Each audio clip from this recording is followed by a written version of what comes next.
কমিটির পরে আমরা সকলে শান্তিপূর্ণভাবে শেরপুর জেলায় অবস্থান করেছিলাম।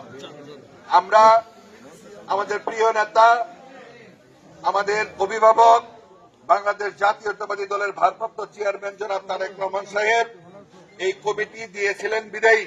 আমরা শেরপুর জেলা বিএনপি এবং অঙ্গ সহযোগী সংগঠনের নেতৃবৃন্দ এবং তৃণমূল পর্যায়ের নেতৃবৃন্দ আমরা শান্তিপূর্ণভাবে অবস্থান করেছি। একসঙ্গে আমরা শান্তিপূর্ণভাবে চলেছি। শেরপুরে কিন্তু আমরা কোনো উচ্ছৃঙ্খল আচরণ করি নাই।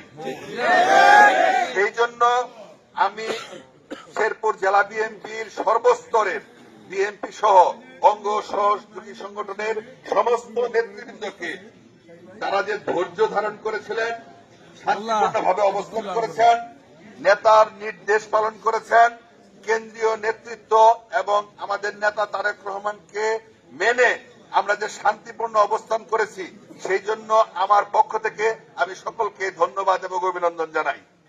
প্রিয় ভাইয়েরা আমার,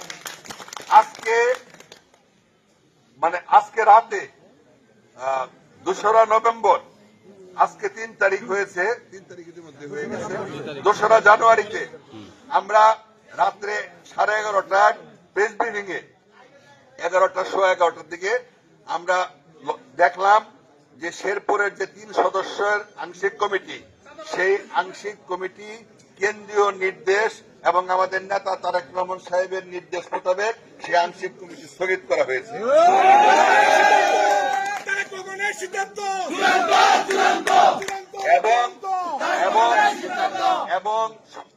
এবং এই কমিটি স্থগিত করে এবং তাদের যে সাংগঠনিক কার্যক্রম শেরপুর জেলার, সেই সাংগঠনিক কার্যক্রমও ইতিমধ্যে স্থগিত করার নির্দেশ দেওয়া হয়েছে।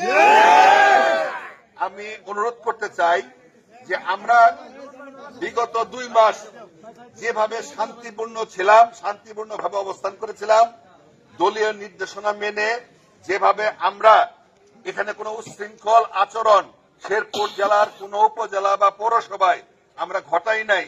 ইনশাল্লাহ আমার অনুরোধ থাকবে আগামী কাল থেকে আমরা যেন আরো শান্তিপূর্ণভাবে আমরা শেরপুর জেলায় অবস্থান করি।